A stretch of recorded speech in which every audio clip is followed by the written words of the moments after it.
Olá, aqui é Mauro Penaforte com mais uma Semente do Sucesso. Na semente de hoje eu quero te falar um pouquinho sobre a guerra, né? A briga que de certa forma existe entre a nossa intuição e nosso raciocínio lógico, tá? Bom, vamos lá. Existe uma percepção que a gente tem que não é consciente, tá? E que pode acontecer dela muitas vezes estar errada, tá? Ela é uma sensação, os americanos chamam de gut feeling, tá?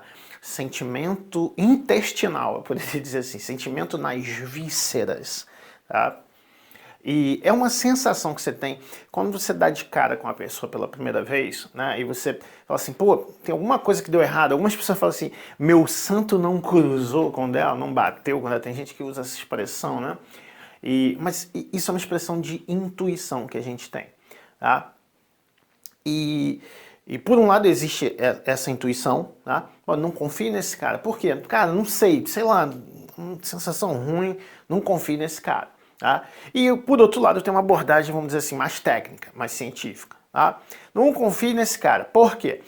Porque ele fez não sei quantas execuções perdidas, e ele usou verbos inespecíficos, e eu vi que ele olhou para cima antes de falar, e depois olhou para o lado, e não sei o quê, né? Que é uma abordagem, vamos dizer assim, mais comportamental. Tá? E, bem, qual das duas está certa? Tá? Isso depende muito, essa é uma discussão que eu quero abrir com você, né? Qual das duas está certa. Na PNL a gente tem esse processo chamado de calibração. A calibração é você observar uma pessoa com bastante atenção e ver qual é o padrão de comportamento dela normal e perceber também quando esse padrão muda, tá? Muita gente gosta de usar variações da calibração como se fosse um detector de mentiras, tá? Então, vamos supor, uma pessoa está conversando com você sobre assuntos leves, tranquilos, né? Que não tem nada que possa incomodar, nada estranho, diferente e tal. E a pessoa fala, ela tem um ritmo na fala, ela tem uma expressão corporal, um jeito de se movimentar e tal e tal. E aí ela vai falando sobre aquele assunto. De repente você entra num assunto delicado, uma coisa íntima que às vezes ela não quer falar, ou até uma mentira, uma coisa que você pergunta e ela mente. Tá? Nesse momento, se você estava prestando atenção nos padrões dela, você vai perceber que provavelmente o tom de voz muda. Provavelmente o ritmo da fala pode mudar também. A expressão, às vezes ela fica mais tensa ou mais relaxada, às vezes ela inclina para um lado e para o outro e tal. E aí, uma das coisas que a gente aprende na PNL é o que eu tenho que observar, né? Quais são as coisas. É importante observar o cotovelo, é importante observar o ombro, é importante observar os olhos. O que é importante e como que eu observo? Como é que eu vejo essas diferenças? Né? Esse é o processo de calibração. É mais ou menos como um detector de mentiras, que primeiro você coloca a pessoa para falar a verdade, depois você coloca ela para falar mentira e você vê quais são os padrões ali, e aí dá para você saber, e depois você faz a pergunta que você quiser, tá?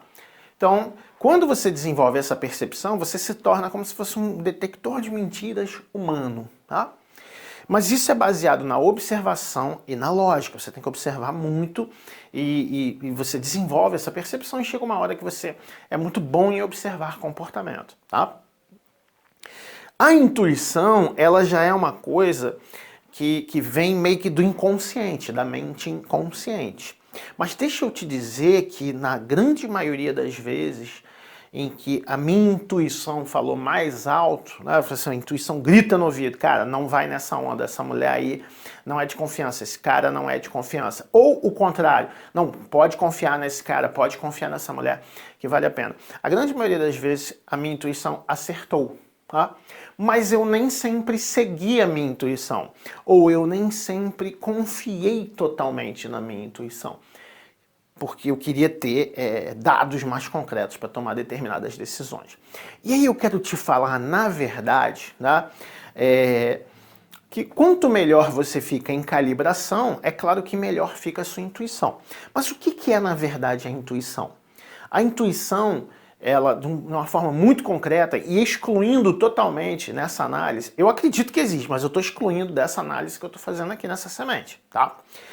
A intuição, então, ela é... O teu inconsciente, mesmo que você não seja treinado em PNL, em microexpressões, em observação de comportamento, nada disso, o seu inconsciente ele consegue captar os mínimos movimentos, ele consegue perceber como a pessoa está respirando, as mudanças de tom de voz, as expressões típicas dela, tudo.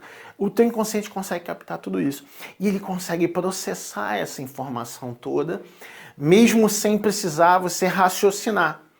Eu, quando estou trabalhando com calibração, bem técnico, eu sei que a pessoa mentiu porque eu sei que quando ela mente, ela normalmente mexe essa perna desse jeito e ela faz assim com a mão e muda o tom de voz daquela forma, ou usa alguns padrões do metamodelo de forma diferente porque eu já calibrei aquela pessoa. Tá? Mas o inconsciente, ele meio, é como se ele fosse treinado nesse troço, sabe? Ele meio que já te dá uma resposta. Mas para que você possa usar o benefício do inconsciente, você tem que confiar na intuição. E essa é a parte difícil, tá? Essa é a parte difícil. Por que essa é a parte difícil? Porque nós, seres humanos, temos uma vício, uma mania de controle. Tá? De controle. Então, olha que interessante. Como talvez eu já tenha dito, talvez você saiba, em determinado momento da minha vida, eu fui ateu. Né? Na verdade, eu não era só ateu, eu era cético secularista e eu estudava e participava daquelas discussões com religiosos para falar e tal. Eu já fui essa pessoa. Não tenho que te contar que eu já fui essa pessoa. Então, eu já fui ateu. E eu deixei de ser ateu. Você acreditar em Deus, confiar no universo, né, na inteligência, no poder superior. E é uma coisa engraçada porque a fé, né, vou até lançar um curso sobre espiritualidade e masculinidade, né? A maioria dos grandes homens da história da humanidade que fizeram grandes realizações, eles tinham fé. Eles eram espirituais, ou espiritualizados. Né? Isso vai desde grandes cientistas, Albert Einstein, Isaac Newton e até o Tesla, até grandes, Alexandre o Grande e todos aqueles conquistadores romanos, todos aqueles homens grandes realizadores, aqueles grandes arquitetos da Grécia Antiga. Então, e aí eu comecei a pensar, mas por que isso? Por que essa característica? A partir do momento em que você começa a confiar num poder superior e confia de verdade, você meio que se rende e desapega de um monte de coisa. E uma das coisas que quando você tem fé de verdade acontece, é que você já não precisa controlar tanto as coisas. Porque você confia que tem uma inteligência te guiando, tá? E eu percebi que quando eu me tornei teísta, né, quando eu passei a acreditar em Deus, eu passei a precisar controlar menos as coisas. E aí uma coisa incrível aconteceu. A minha intuição veio com uma forma que eu nunca esperava ter. Eu não confiava na minha intuição, eu era muito inseguro com as minhas intuições. Mas porque eu tinha mania de controle. E é o que acontece quando você não tem uma fé, quando você não tem uma ideia de que você é guiado, de que existe um propósito na vida espiritual e tal. Tá? Então, a discussão aqui, eu não estou tentando te convencer a respeito de Deus, nem a respeito de nada espiritual, não é isso. Né? Mas a discussão é até que ponto o teu grau de controle, ou a sua tentativa de controlar coisas que muitas vezes estão fora do teu controle, não estão atrapalhando que as coisas fluam naturalmente na tua vida. Então, qual é o exercício dessa semana? Tem alguma coisa para fazer, né? Eu quero que você anote quais são as coisas que você fica com obsessão de controlar. Quais são as coisas que estão fora do teu controle, que você tem obsessão de controlar? Controlar o comportamento dos outros, controlar o que o outro vai pensar, o que pensam de você, controlar coisas. Nesse dia não pode chover porque tem o tal evento. Que tipo de coisas como essas que causam ansiedade em você? Começa a tomar consciência e começa a desapegar dessas coisas. Eu simplesmente não tenho controle. Tem uma semente, tem um vídeo no YouTube em que eu falo sobre as únicas 4 coisas que você controla na vida. Tá? E fique firme com essas coisas e desapegue do resto.